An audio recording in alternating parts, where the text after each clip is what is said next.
Bun venit la etalarea pentru ascendent lună soare în Capricorn pentru luna iunie. Aici avem 3 pachete. Primul pachet are de-a face cu norocul vostru, carieră, finanțe. Aici avem pentru relații, iar aici avem cel de-al treilea pachet cu etalarea pentru fiecare săptămână pentru luna iunie și clarificare și nu în ultimul rând poate avem și destinul sau surpriza destinului ca energie generală. Să vedem mai întâi de toate ce avem aici pentru voi. În materie financiară,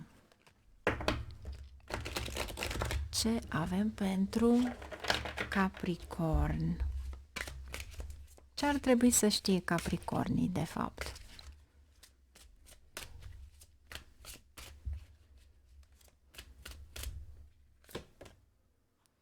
Opt de abundență. Cred că aici este o dorință de a învăța, de a rezolva probleme, ceva de genul acesta la care dorești foarte mult. 3 de abundențe, deci aici văd o mare transformarea tiparelor financiare, dar în același timp și profesional, sau poate unii dintre voi încercați să faceți ceva, o activitate, poate chiar în afara serviciului sau cei care sunteți pensionați, să faceți ceva la care să îmbunătățiți sau, mai bine zis, în același timp să lucrați. Aici îți alegi de fapt libertatea și îți spune că te gândești ce ar trebui tu să faci pentru a te menține singur și a te întreține singur. 10 de acțiune, este foarte mult de lucru, aveți foarte mult de lucru pentru unii dintre voi. Cred că unii dintre voi aveți niște transformări majore la locul de muncă, dar în același timp cu acest 10 de acțiune posibil să aveți și transformări majore la domiciliu. Deci una din ele va fi, e un fel de și 10 de abundență, deci foarte mult de lucru, schimbările respective sunt mari, dar este ca și cum vă faceți un program anume, niște măsuri de austeritate, să zicem, care vor fi eficiente pentru că vă va aduce acest 10 de monede. Și cred că o disciplină financiară nu ar strica, chiar dacă sunteți atrași poate să faceți niște schimbări cu gardianul de emoție sau poate că datorită unor relații cheie în familie, poate unii mai puțin buni, mai puțin bune, pentru alții un pic mai bune, dar în momentul în care știți că puteți să ajutați, o faceți, dar există de fapt o limită aici. Deci ceea ce se vede aici este stilul de viață, prioritățile pe care le dați, beneficiile pe care le dați, dar în același timp vă spune să aveți grijă de voi în primul rând, pentru că aceste transformări majore sunt ale voastre, nimănui altceva. Este ca și cum evită să cheltui, evită să faci ceva care te vei gândi poate de 2-3 ori, pentru că e ceva inutil, să spunem, dar cu siguranță vei face ceva care să te mulțumească și unii dintre voi posibil chiar să studieze ceva sau doresc să învețe ceva.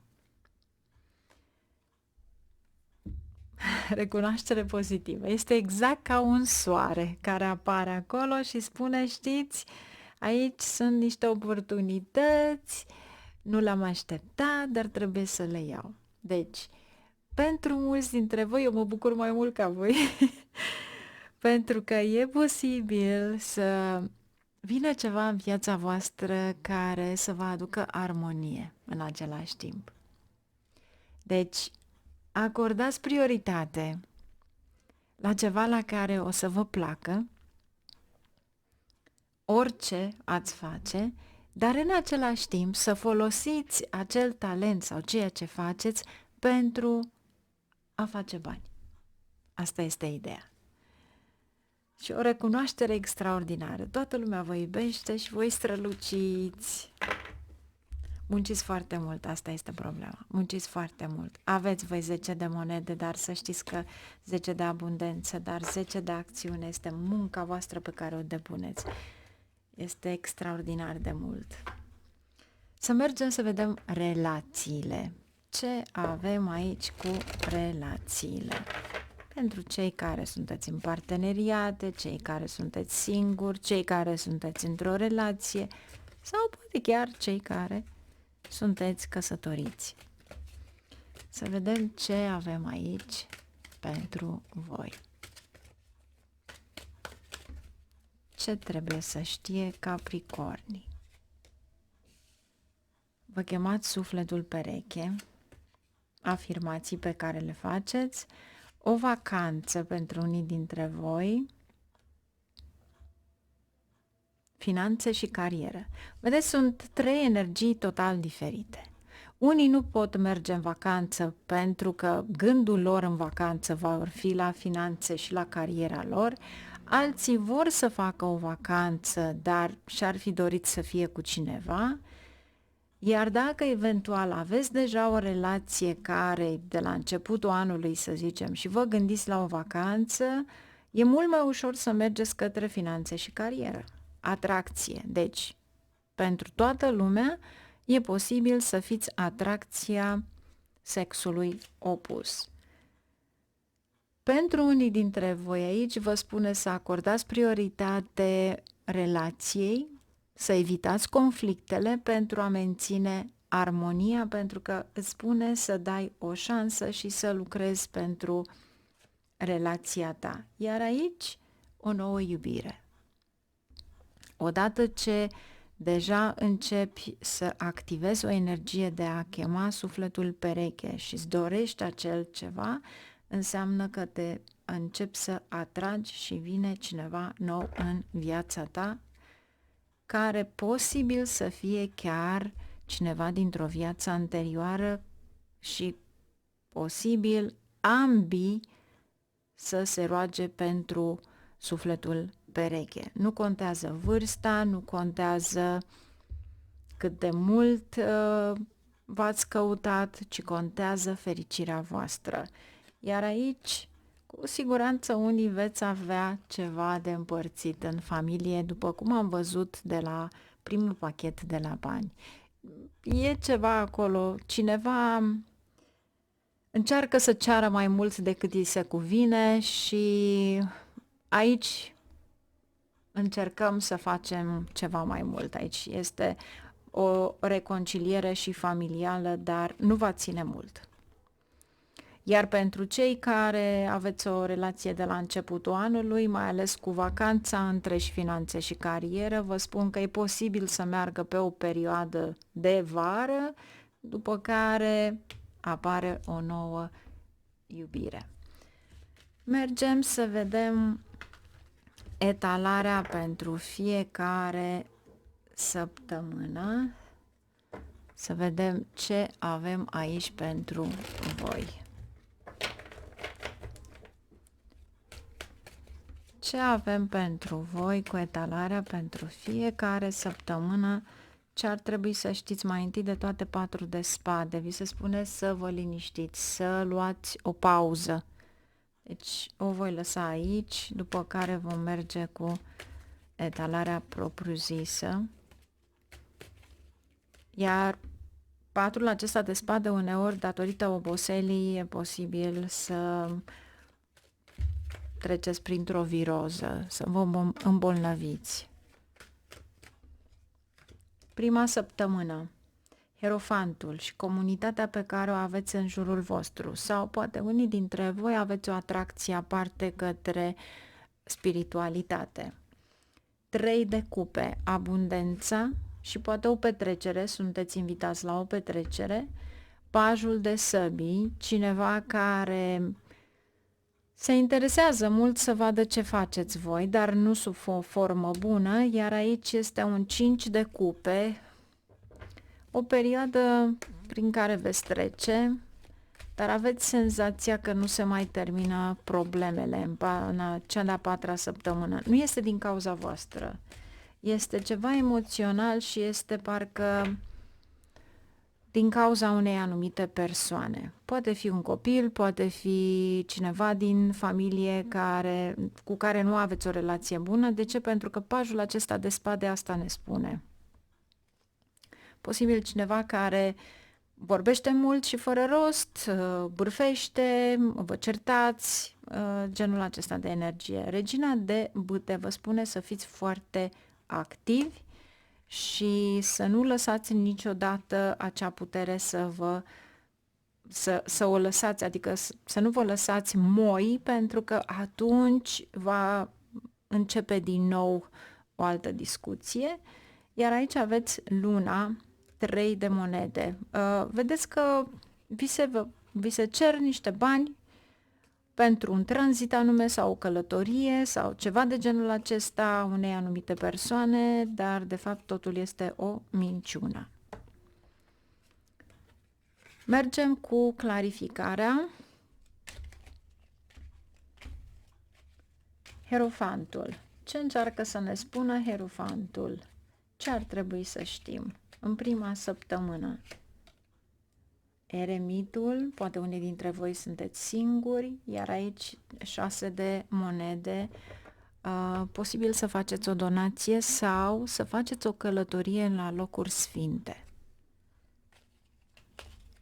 în prima săptămână. A doua săptămână, 3 de cupe, dai și primești, vezi? Lumea, un nou capitol în viața ta și îndrăgostiții. Posibil să ai cu tine ceva la care iubești foarte mult. Poate fi un animal de casă, poate fi orice. Pentru tine contează foarte mult. Și atunci când am de-a face cu lumea, ca animal de casă sunt câinii. Iar îndrăgostiții îți arată de fapt o decizie, ce vrei ca să faci mai departe. Este ca și cum ești invitat la o petrecere și spui că nu poți să pleci, este foarte departe pentru că ai animăluțe de casă. Dar datoria ta ar trebui să ți-o faci. Dar în același moment, 3-ul acesta de cupe poate fi de fapt și un nou capitol în viața ta de a schimba ceva. Pentru unii poate fi o călătorie în exterior, dar aici trebuie să iei o decizie importantă. Dar în momentul în care am de-a face cu luna, luna de aici, în momentul în care aveam de-a face cu lumea este guvernată de Saturn. Lui Saturn îi trebuie 2 ani și jumătate, e mai încet, deci nu se știe dacă într-adevăr vrei acea decizie să o iei. Pajul de săbii, a 3-a săptămână. Justiția, faceți dreptate în ceva. Parcă se întoarce înapoi ceva la care ați fost judecați greșit, iar acum se face dreptate. Poate unii dintre voi aveți, știu eu, un proces la judecătorie, ceva la care se dezbate, dar cu siguranță veți câștiga. Voi sunteți energia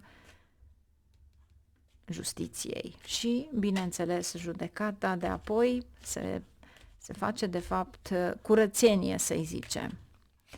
5 de cupe, Hierofantul, moartea. 9 de cupe. Aici aveți de-a face poate cu ceva care se schimbă total în viața voastră. Nu este tocmai ceea ce v-ați dorit, dar acel lucru vine. Wow!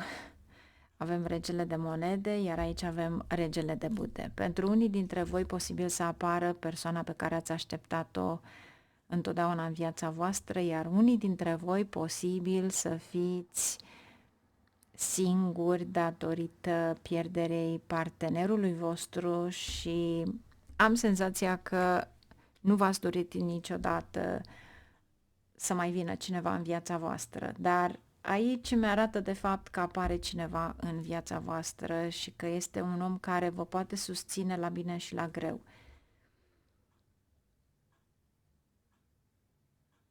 Și o dorință, poate cereți partenerului decedat ceva și am senzația că se activează ceva extraordinar de puternic aici.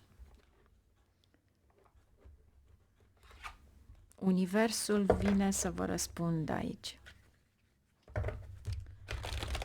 Să vedem pe parcurs ce o să fie. Haideți să vedem aici ce avem ca surpriză, dar cu siguranță este ceva extraordinar, o schimbare majoră în viața voastră.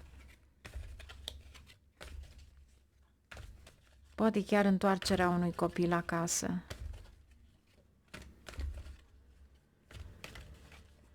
Și bineînțeles, pentru unii dintre voi, Hierofantul fiind căsătoria și moartea fiind o schimbare totală sau efectiv taie ceva, pentru unii dintre voi, posibil cu cartea acestei, cu judecata, să fie chiar un divorț. Dar aici văd că sunteți împreună, perechea ideală. Vedeți, și din nou aveți aici. Și poate pentru unii dintre voi poate fi chiar un parteneriat. Bineînțeles, știți că este o etalare generală, voi ar trebui să ideea pe care vă dau aici ar trebui să o vedeți în funcție de voi. Ce avem aici pentru voi? The Moon. Aveți multă intuiție. Și în același timp trebuie să fiți distanți, corecți, clari în comunicare și în majoritate etalarea este din nou la ceea ce am spus aici, poate pentru persoane necăsătorite sau chiar divorțate. Aștept mesajele voastre, numai bine, la revedere! Dacă doriți, lăsați un like sau poate chiar o abonare.